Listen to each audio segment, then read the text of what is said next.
Olá, a paz do Senhor. Perdoe-nos por qualquer erro técnico. Estamos trabalhando para disponibilizar um conteúdo de qualidade. Entre no nosso servidor do Discord, que é onde acontecem nossas reuniões. Link na descrição.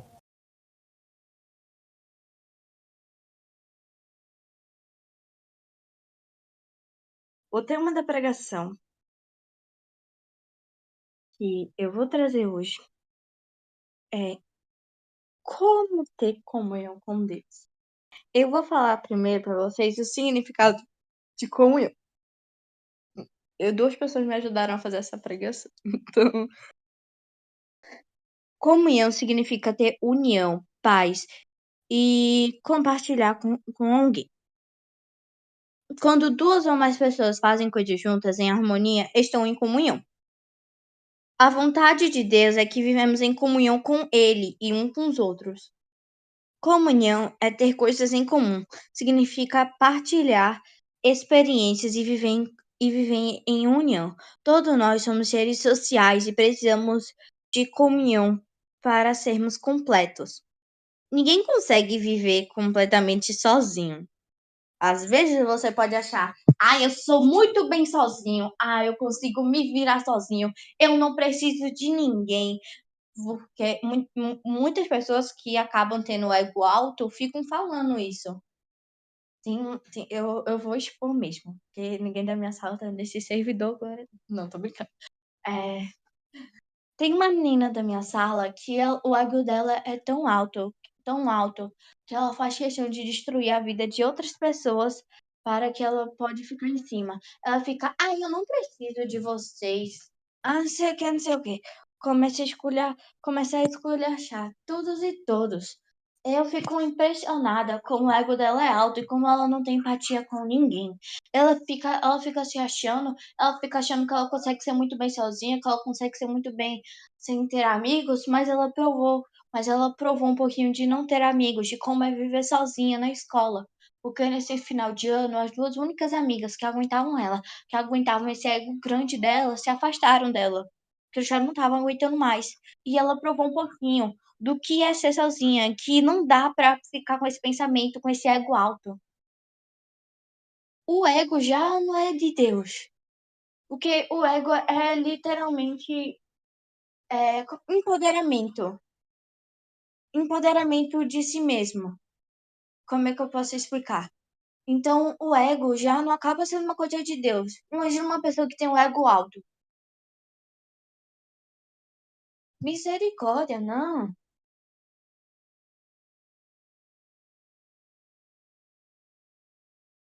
Precisamos de comunhão com Deus e comunhão com nossos irmãos. Cristo já deixou bem claro na Bíblia que nós precisamos ter comunhão, tanto com Ele quanto com nossos irmãos. Porque mesmo tem um versículo que fala: se tiver comunhão, dois ou três ou mais, eu estarei entre eles. Então nós precisamos estar em comunhão para que Cristo esteja com a gente. Eu não estou dizendo que se a gente estiver sozinho, Cristo não vai estar com a gente. Eu estou dizendo dizer que a gente precisa estar em comunhão com os outros, pois Cristo nos ensina sobre isso. Travou aqui o coisa. Aí o versículo que fala aqui é 1 João 1:3. Quem pode botar aí, por favor? Não importa a versão.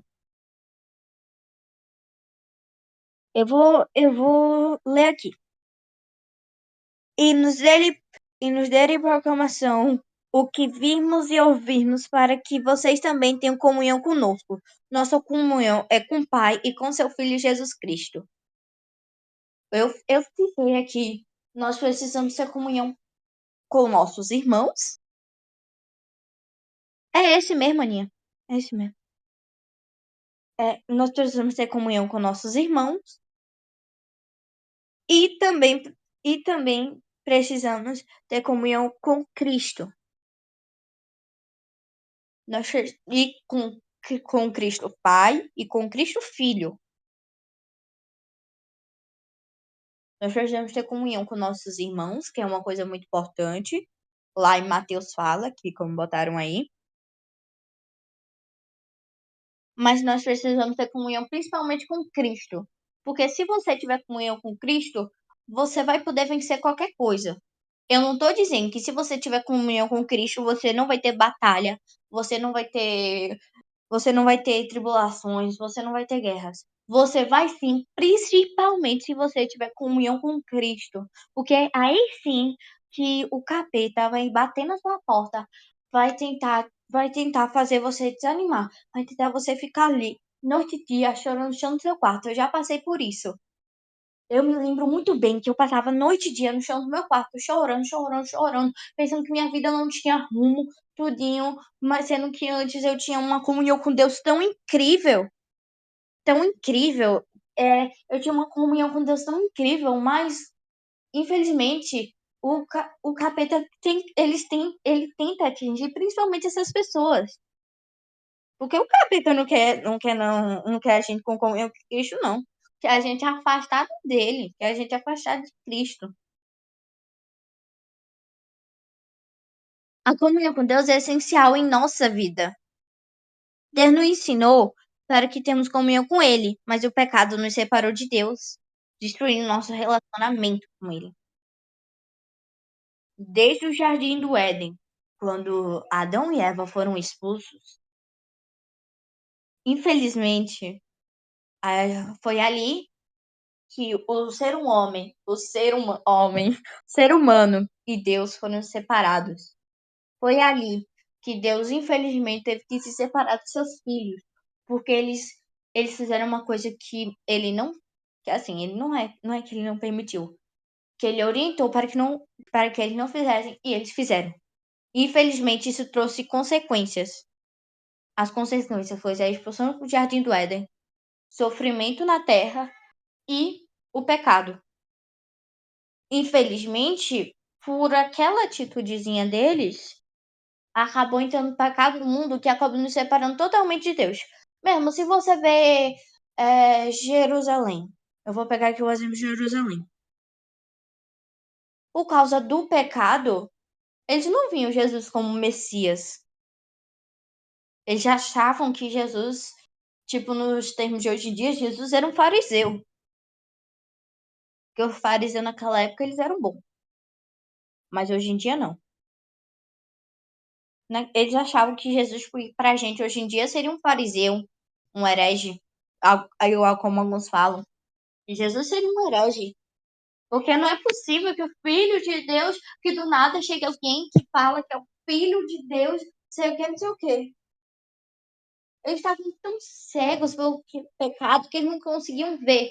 Mesmo Jesus estando lá, curando vidas, mesmo Jesus estando lá, transformando vidas, curando vidas, curando, curando, curando, transformando, transformando, transformando. Ele já fez já. Cego ver, surdo ouvir, paralítico andar. E do mesmo jeito, eles não enxergavam Jesus como Messias. Mesmo com tantas provas, eles não enxergaram Jesus como Messias.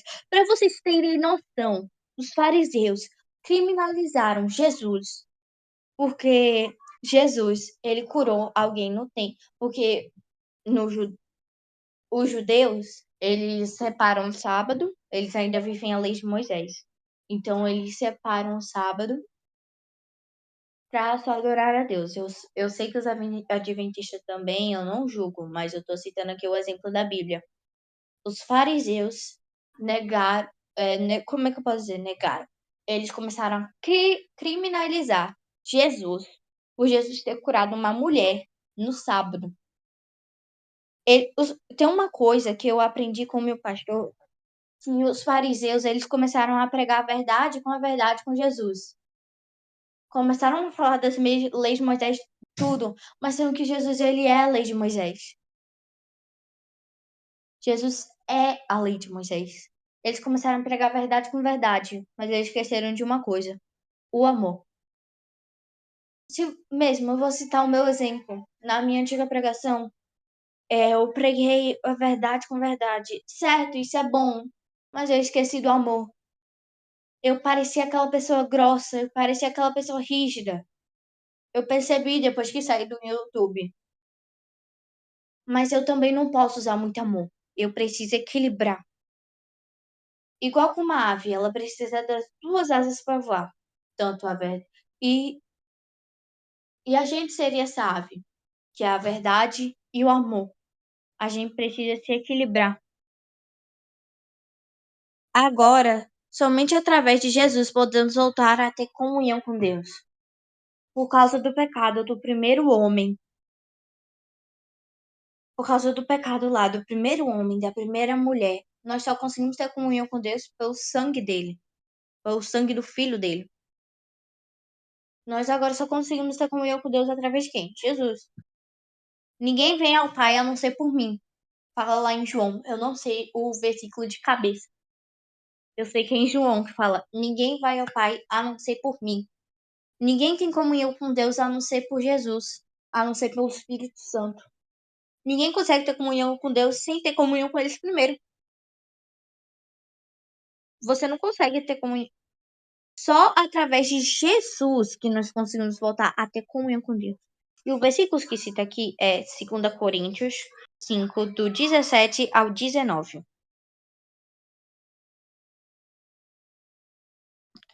Eu vou repetir. 2 Coríntios 5, 17 ao 19. Para alguém botar aí para mim, por favor. Eu vou ler aqui. Portanto, se alguém está em Cristo, é nova criação, nova criatura. As coisas antigas já passaram, eis que surgiram as coisas novas. Tudo isso, isso, porém, de Deus, que nos reconciliou consigo mesmo por meio de Cristo e nos deu ministério de reconciliação. Ou seja, que Deus em Cristo estava reconciliando consigo o mundo, não levando em conta os pecados do homem, e nos confiou a mensagem de reconciliação. O que nós podemos absorver aqui é que aquela pessoa que tem comunhão com Deus, conseguiu comunhão com Deus através de Jesus, ela não é a mesma de antes, não. Ela acaba virando uma nova criatura. Ela acaba virando um filho de Deus, mesmo sendo adotivo. Ela acaba virando um filho de Deus. Deus considera as pessoas que não são dele criaturas, mas as pessoas que se consagram a ele, aí sim, são filhos dele. Deus não precisa mudar. Eu vejo muita gente falando: ah, mas se Jesus mudasse, não sei o que, não sei o que. Deus não precisa mudar. Igual como a Cat que falou: Deus não muda. A gente que muda. A gente que precisa mudar nossas atitudes para ter comunhão com Ele. A gente precisa mudar nossas atitudes, nosso pensar, nosso falar. Eu lembro que eu aprendi na escola dominical que eu estava ensinando as crianças sobre pecado. Pecado é tudo aquilo que a gente pensa. Aí eu fazia os gestos. Pensa, fala, ouve e faz. Então a gente precisa mudar tudo isso para podermos ter uma certa comunhão com Deus. Porque mesmo na Bíblia fala que quem precisa mudar não é Deus, é a gente. Nós somos meros seres humanos que precisamos mudar para ter uma certa comunhão com Deus e com Cristo.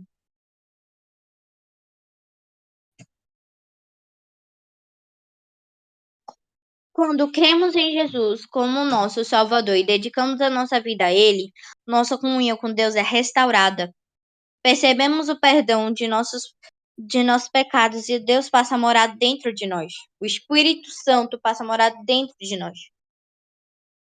Através do Espírito Santo, tem a Trindade Santa. Deus Pai, Deus Filho e o Espírito Santo. Nessa Trindade, Deus enviou o Espírito Santo para que pudesse ficar aqui na Terra conosco até a volta dele para que morasse dentro de nós. O que mora aqui dentro é o Espírito Santo. Eu falei na pregação passada que eu citei o versículo lá de João, que fala que fluirão rios de água viva. Os rios de água viva são o quê? O Espírito Santo. Eu falei sobre sede de Deus. Então, a gente precisa ter sede de Deus e também precisa ter comunhão dele. O rio de água viva que diz no versículo é o Espírito Santo que Deus enviou para que pudesse morar dentro de nós, para que pudesse limpar nossos corações. Deus foi tão misericórdico com a gente que eu não imagino uma pessoa tão misericordiosa como ele. Ele teve tanta misericórdia com a gente que Deus foi tão misericórdia, nem sei se eu tô falando certo, que ele enviou seu único filho para que a gente não pudesse morrer naquela cruz. Deus nos amou tanto que ele enviou o único filho dele para morrer na cruz. Jesus também nos amou tanto que foi lá naquela cruz. Suportou todos os nossos pecados. Deus não aguentou ver o filho dele, o único filho dele de verdade. O filho unigênio dele suportando todo o pecado do mundo. Não importa se era daquela geração, se é o da nossa, se é o da futura, se é da antiga, se é da geração de Roma, da grega, não importa. Deus suportou todos os pecados do mundo. Jesus suportou todos os pecados do mundo. Deus não aguentou ver o seu filho ali. Ele se afastou dele. Na hora que fala, Pai, por que me abandonaste? Não era o Jesus Deus que estava falando, era o Jesus homem. Porque Deus não aguentou ver seu filho passando por tanta coisa por nós, meros seres humanos, que ficam julgando a Bíblia, ficam dizendo que não precisa ser cristão para ser a Bíblia. Imagina Jesus vendo isso, vendo a gente, vendo o ser humano falando tanta baboseira, sendo que ele fez questão de se fez carne para poder morrer na cruz, para o ser humano vir aqui e falar tanta baboseira da Bíblia. Falar que a Bíblia não é verdade, falar um bocado de coisa. Através do Espírito Santo, temos uma ligação especial com Deus. Pelo Espírito Santo, nós conseguimos uma ligação especial com Deus. E por Jesus também conseguimos essa ligação especial. Eu trouxe aqui alguns pontos principais, acho que são 6, sobre o que precisamos fazer para ter comunhão com Deus. Tenha uma vida de oração. A oração é uma das maneiras mais diretas de ter um relacionamento com Deus e de falar com Deus. Se você quer ter comunhão com Deus, você precisa ter uma vida de oração. Você precisa ter uma vida de oração. Você precisa orar. Porque o único jeito de você falar com Deus é o quê? Ler na Bíblia, orando e louvando. Você não consegue. Tipo, você pode tentar falar assim com Deus no dia a dia. Ai, Deus, não sei o quê. Mas as melhores maneiras é o quê? Ler na Bíblia, orando, jejuando e louvando.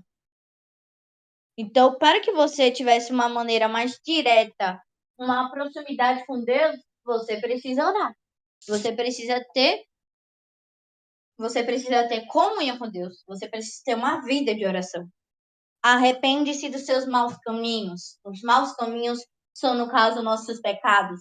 Para que você tenha uma comunhão com Deus, você precisa se arrepender dos seus pecados. Você precisa abandonar seu passado, abandonar seus pecados. Eu confesso, eu ainda tô tendo que abandonar meu passado. Meu passado é um passado muito doloroso, tanto na escola, tanto em outros lugares na minha vida. Eu estou aprendendo a abandonar meu passado do pecado, para poder seguir a Cristo. Porque você não consegue seguir a Cristo, você não consegue se arrepender se você não abandonar seus maus caminhos, se você não abandonar seu passado, se você não abandonar seus pecados. Terceiro, não, eu nem sei qual é. É, terceiro, isso mesmo, são 5 pontos. Estude a palavra de Deus. A palavra de Deus é a nossa lei. É quem nos guia. Lâmpada para os meus pés é tua palavra e luz para os meus caminhos. Diz lá na Bíblia, eu sei uns versículos de cor, mas eu não sei a referência. Lâmpada para os meus pés é tua palavra e luz para os meus caminhos. A palavra de Cristo, a Bíblia, é a luz que nos guia. É a palavra que nos guia, é o livro da vida. É aquele livro que nos guia, que nos ensina sobre a caminhada, que nos ensina sobre tudo, para que podemos ter uma certa comunhão com Deus. Pratique a gratidão. Quarto ponto. Como assim pratica a gratidão, Laura? Pratica a gratidão. Pare de pedir tanto para Deus. Eu mesmo estou parando de pedir tanta coisa para Deus e começando a agradecer. Sei que você deve pedir uma coisa ou outra, ele está fazendo na sua vida. Mas veja as coisas que Deus fez por você. Veja tudo que Deus fez por você no seu cotidiano, na sua vida. Observe sua vida agora. Veja tudo que ele fez. Comece a agradecer por isso. Ah, mas Laura, eu tô no meio de uma batalha, tudinho. Agradeça. Agradeça por estar vivo. Agradeça por estar passando mais um dia saudável. Agradeça. Sempre tem um motivo para você agradecer. Agradeça. Pratique isso. Que isso também pode lhe ajudar em algumas coisas. Ajude as pessoas ao seu redor. A comunhão não é só com Deus. A comunhão também é com nossos irmãos. Nós precisamos ter comunhão com nossos irmãos. Nós precisamos ajudar nossos irmãos. Igual como eu falei no início, a pessoa que tem ego, ela não liga pra ninguém. Ela se empodera. Ela acha que ela é dona do mundo. Ela acha que ela consegue viver sozinha. Mas ninguém consegue viver sozinho. Nem mesmo Jesus conseguiu viver sozinho. E olha que ele é Deus. Ele precisou dos 12 discípulos. Por que a gente não ia precisar dos nossos irmãos? Eu não suporto, gente, que eu tenho ego alto. Eu não suporto. Porque eu não entendo. Porque a pessoa pensa assim. Nós precisamos de Cristo. Nós precisamos dos nossos irmãos. Nós precisamos ajudar uns aos outros. Aquela pessoa que contém o ego, ela não quer saber de ninguém. Ela só quer saber dela mesma. Agora, encerrando. Foi uma pregação curta, mas espero que tenha sido instrumento para vocês. Eu não queria trazer uma palavra longa, principalmente hoje que foi meio apertado. Eu quero fazer uma pergunta para vocês. Você realmente está tendo comunhão com Deus? Reflita nessa pergunta. E se pergunte no seu dia a dia. Eu realmente estou tendo comunhão com Deus? Eu realmente estou tendo comunhão certa com Deus? Saiba, se você começar a ter comunhão com Deus, ou se você está tendo comunhão com Deus, as suas batalhas não vão parar. Em Tiago fala sobre isso. Que nós devemos nos alegrar diante das nossas batalhas. Como assim se alegrar, Laura? Deus está do seu lado.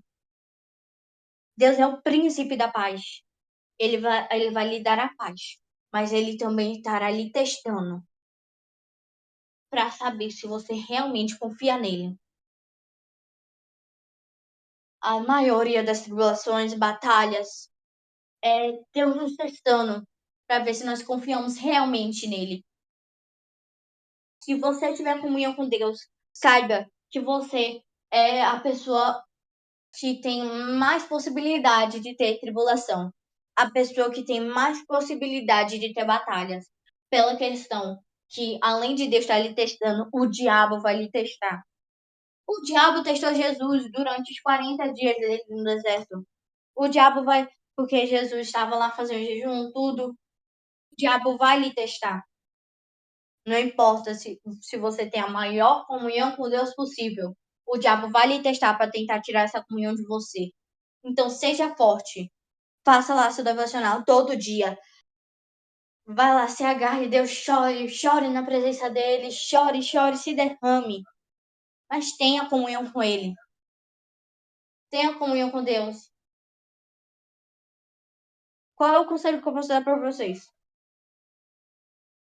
Busque a Deus. Para você ter comunhão com Deus, você precisa buscar. Busque a ele, busque a palavra dele e a verdade ele libertará.